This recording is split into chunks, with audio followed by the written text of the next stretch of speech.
Great to be here today, and I'll be joined by Tom, who is Professor of Digital Education and Policy at Swansea University, will add some colour and expertise to our discussions.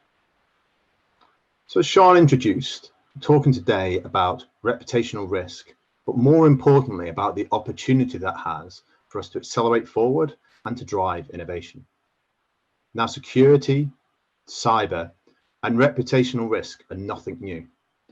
But over the last decade, we've seen a huge and mass proliferation of both devices, connectivity, and the expectation for digital-first delivery of services. And this has caused a seismic shifts in both how we deliver, but also in how we consume those services and interactions. Now, the recent crisis has done nothing but accelerate this and actually open up some quite significant gaps in coverage. Now, faced with this need to leap forward, oftentimes into what we think of as the unknown, service and sometimes short-term visibility can often be sacrificed. Now, it's a hard area within these to be able to balance that control. So what we're looking is to be able to address three core questions. Are we sure about what's actually going on? Can we turn some of that data into action? And actually, how do we pull this together to make sure that we're building towards the future? Now, these challenges are not unique to the education sector. In fact, when we went and surveyed recently over 2,000 leaders and technology executives, we saw that this was certainly not unique across either the UK or globally.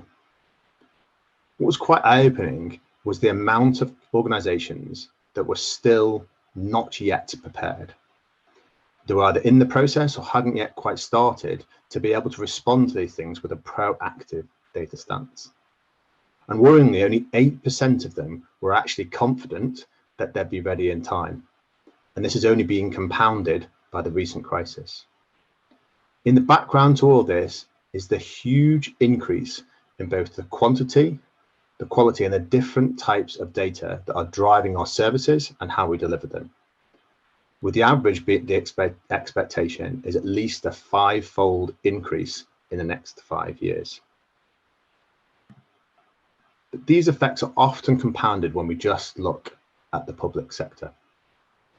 It's in this area that challenges, constraints, and the need to move forward at pace has meant that 97% of public sector organisations agreed that they don't simply have the way to be able to pull that data in and to optimise their outcomes. Now, there are huge benefits to using data in a proactive way, the third of which is cybersecurity.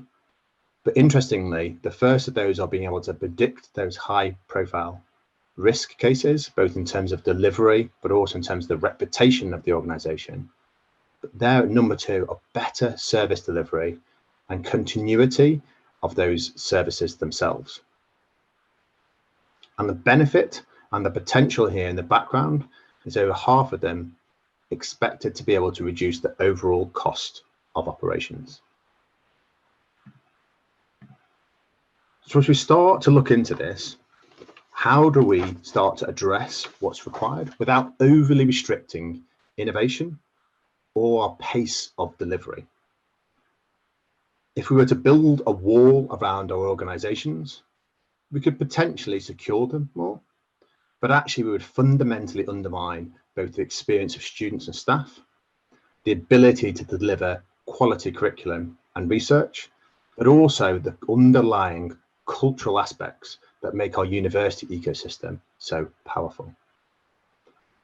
Our view is by closing the loop on some of that actionable data, you can start to look at those areas, most importantly, increasing the time to plan, to develop, and to learn. So as I said, I'm joined today by Tom. Tom, maybe you could share a little bit of your experience of how this impact has affected you within Swansea University. Yeah, thanks, Mark. It's great to be here today and obviously discussing this big issue. Obviously, so I'm a professor of digital education and policy at Swansea University. We've obviously seen the massive kind of shift to emergency remote teaching from Mars, and obviously now that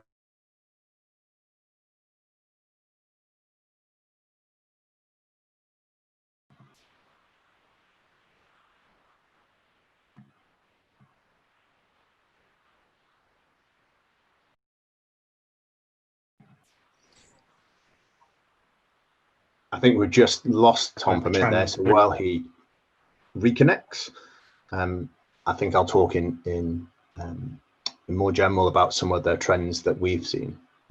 So within this area, we've seen that actually there's been a huge need to leap forward in how that stance has been behind smaller projects, particularly on making sure that visibility has been increased. I think we've got Tom back with us now after a small glitch in the connectivity. So Tom, we lost you right at the start there. Apologies. I hope you didn't miss anything. So I suppose just to kind of say, so I'm professor of digital education and policy at Swansea University. We've had this real kind of shift from the emergency remote teaching, the kind of impact on HE as well as the compulsory and the kind of schools and FE sector.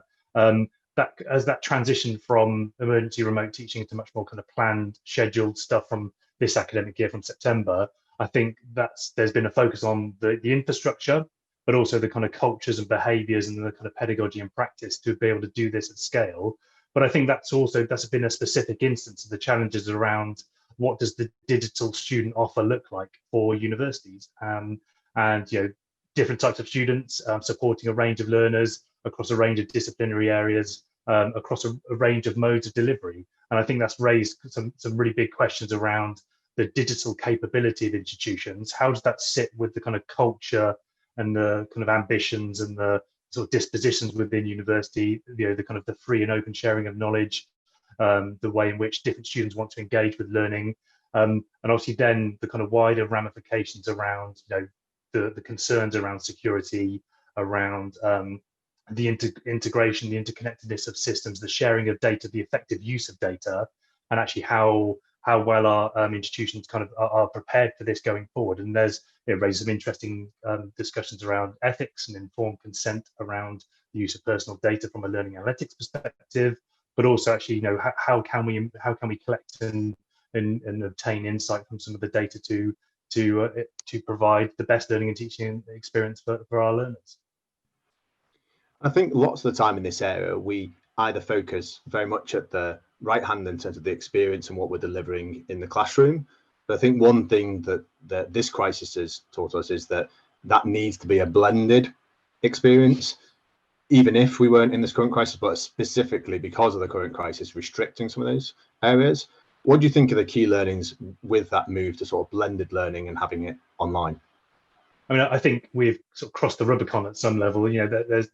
There is probably no going back. I mean, obviously, I think there are providers, the Open University is a good example, who's been doing this at scale for a number of years. And obviously the kind of proliferation of MOOCs and other ways of accessing kind of learning in some form online, kind of at scale, sort of remote and online learning. I think this has really raised some kind of questions. And obviously a lot of institutions have been able to do distance learning, especially kind of postgraduate courses for a number of years. But actually, I think it has probably exposed concerns around sort of pedagogy and practice and sort of competence and capability of doing this at scale across your kind of all of your provision. And I think also there has been some misunderstanding or kind of the idea that you can't just rapidly convert your traditional face-to-face delivery, learning, teaching, and assessment approaches just to easily turn them into online delivery. So I think that raises some big kind of challenges around how well our practitioners kind of are ready for this shift, and also what's the blend or what's the kind of combination, because we recognise that clearly high quality online learning and teaching can really augment delivery and can be fantastic. But again, I think it has to be disciplinary specific. It has to be appropriate for specific learners. It has to be appropriate for the provision and the institution. So I think it's actually there's no one size fits all approach, and it's about that kind of having those tools in the armory to do it effectively, and then having the infrastructure to be able to do it at scale. So how often do you think that some of the practitioners are aware of or are considering sort of cyber and security concerns? I think there's probably a sort of societal kind of an increased societal awareness of this kind of stuff, partly because of there's sort of UK Gov, and it's an economic, it's a national infrastructure perspective, critical national infrastructure perspective around the kind of cyber resilience and kind of nation state actors doing stuff. So I think people are aware of it, and probably because of things like the recent Huawei discussions around kind of 5G backbone and how interwoven certain companies are into kind of telecommunications infrastructure. I think people are broadly aware of it, and obviously with the focus around things like data protection, GDPR, there's much more of a consideration about what this means around data and digital infrastructure. I think specifically around kind of from an HE context, I mean, there are some researchers who are very aware of the ramifications through the NCSC around kind of research and innovation infrastructure, and obviously the kind of economic ramifications of breaches around intellectual property and cutting edge research leaking away to places you wouldn't necessarily want it to go. But I think I suppose most people probably just trust their institution to be doing the right kind of stuff. And as we've seen, things like the rollout of interconnection between virtual learning environments and your Microsoft 365 accounts, or your Google Classrooms, or whatever you use as your kind of sort of your kind of tool sets and your environments, then actually I suppose there's been a push to force two-factor authentication to make sure that people are using their credentials and authentication correctly. But I'm not sure how much explicit awareness. I still think there's a lot around cultures and behaviours. I think it can be quite burdensome to some people. So I think it's not just a matter of doing your compulsory cybersecurity or information governance course. You actually do need to recognise that there's everyone's responsible for this, and it can directly impact on your work and your learners. Yeah, that's really interesting to hear, because it is that sort of, I say, more traditional approach of actually what protections, what restrictions am I putting into place to make sure I'm safe. And I think whilst they've certainly got a place, I think if that's the place in which we focus, in which we land all the time, it means that actually what we're doing is creating an overhead and not necessarily a benefit.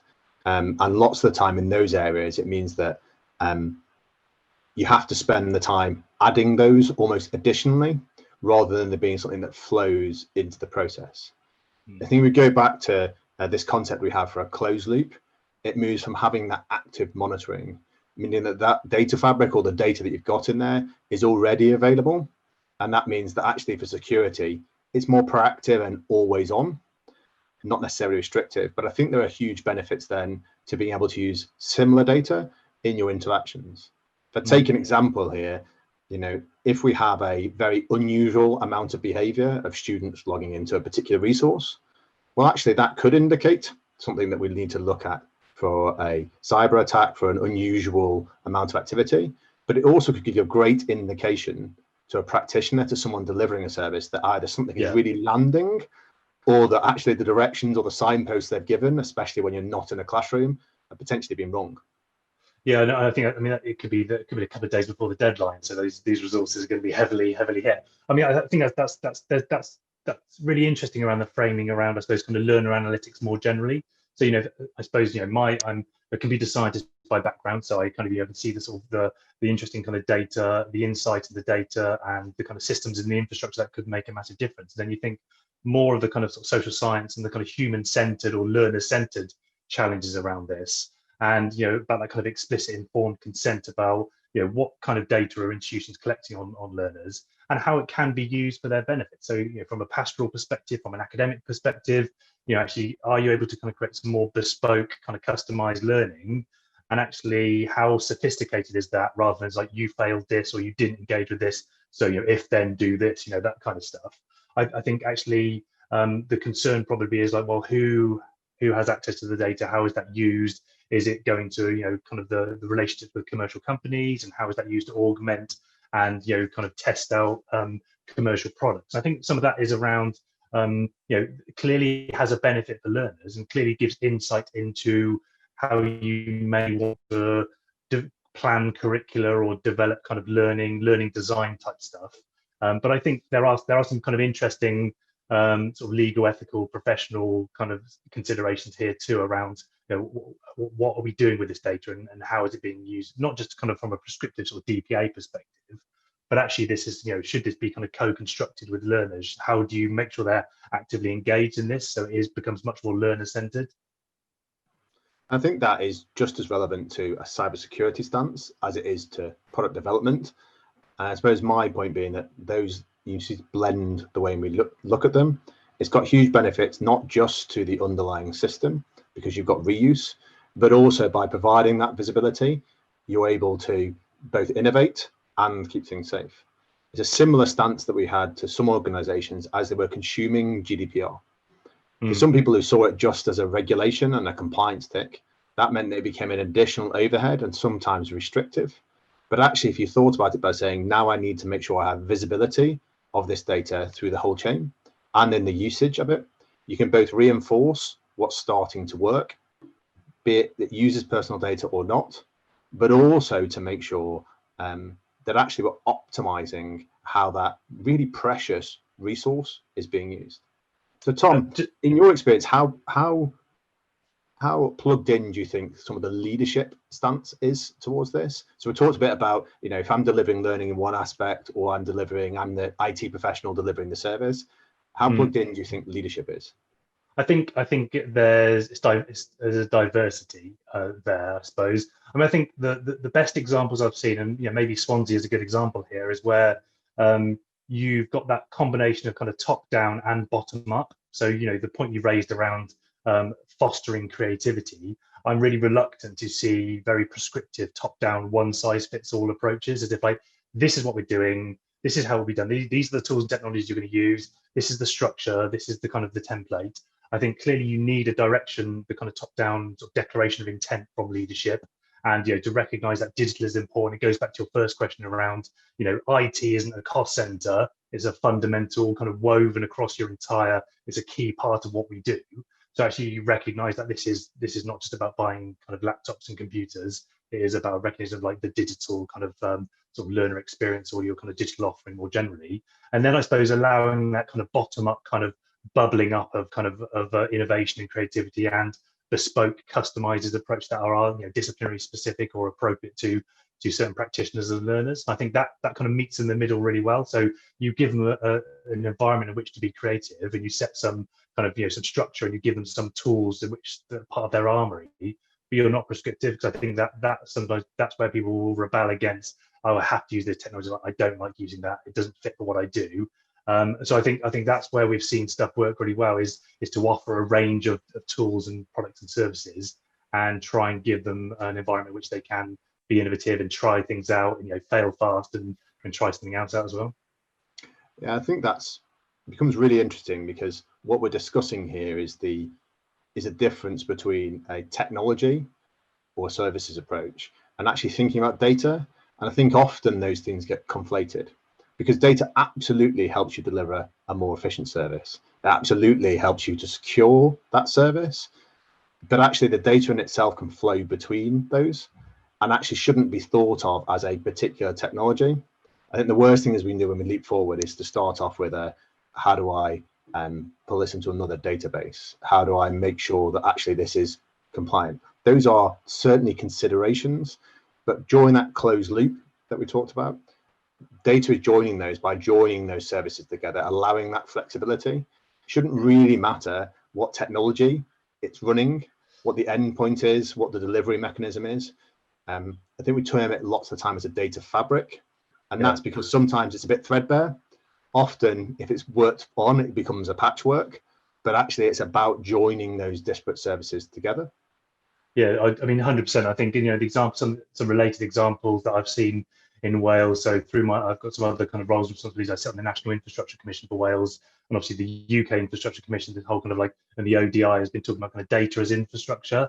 And I think that's a good example where we've seen in the NHS in Wales. So Swansea Bay University Health Board, or other big kind of public services like Welsh Water, they've rolled stuff out at scale, but they've recognised that things like data architecture and data infrastructure is just as important, and cultures, data culture. So it isn't just about the geeky data scientists doing stuff who can provide some predictive analytics and can do some cool stuff with your data. recognizing that that is woven across, that's business focused and is around like, well, this is our business strategy. How does this data help us deliver on that? And I think that's just the same as in the university. Like, we have a lot of data, but actually how, what are we trying to achieve with it? And actually, I think that point around, is it from public services, is it citizen centered, or is it, patient centered, or is it learner centered? I think that's kind of that sort of learner centered, user centered design type stuff kind of sits really well in that kind of our data pervasive world. And what do you think, Tom, the perception is of developing that data fabric, that sort of central data platform is at the moment? Well, challenges and opportunities, I suppose. I think some of it is clearly technical or kind of sort of technological, in the sense of, we have a lot of, there's always legacy systems.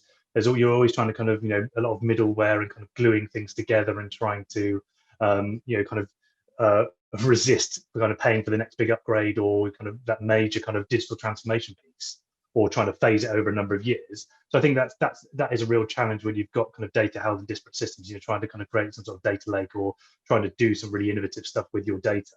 But I still think I think a lot of it is still around culture and behaviors, and the idea around, are there other things you could spend money on? So actually, is it a convincing sell or business case to say we're going to spend money on our data architecture, rather than I'm going to buy a new module for the VLE, or I'm going to buy this new very visible provision that the students will see.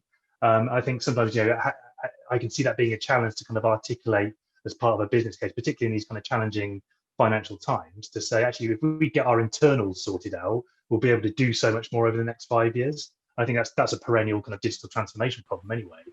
But actually, it's about how can you convince that you get your internals and your house in order from a data sort of digital architecture and infrastructure perspective, and then you can build all this nice stuff on top. I think that's really interesting, because it's the reality, I think, that we have to live with now, and that especially for a data fabric or a data platform, that actually, as you're describing there, what it has to do is to be able to pay for itself nearly immediately.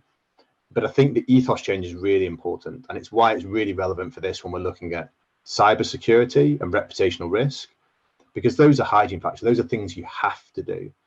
There's no one, I think, that's going to go against saying that the actual attack service has increased exponentially, and that actually this is something that needs to be addressed. But by taking that away from just being a cost center, just being something you have to do for the reputation of your organization, and thinking about how that data can be shared, how that can be used more consistently together to close that loop, means that actually you go from just saying, right, I've now made sure I've locked the door and that the windows have got a good bolt on them, to saying, actually, what else can I start to be doing with this data? And it's never the way we want to think about problems, I don't think. But if we have that consistent principles for how data should be used, then actually it's those side of things on the cyber and reputational risk that's money you've got to spend. So if you think about that to try and drive things forward on an innovative space, if you're doing that with a couple of initiatives that you're trying to drive forward in research, in the experience of your students, then actually what you pull together there is a more holistic approach to the overall data. And you can do that by immediately getting a benefit by making sure that you're secure, immediately starting to drive some very tactical benefits when it comes to something that is a better way of sharing that data more securely in your research, a better way of accessing those areas. And I think the two bits of ethos you need to change is, one, being that sort of default to sharing internally.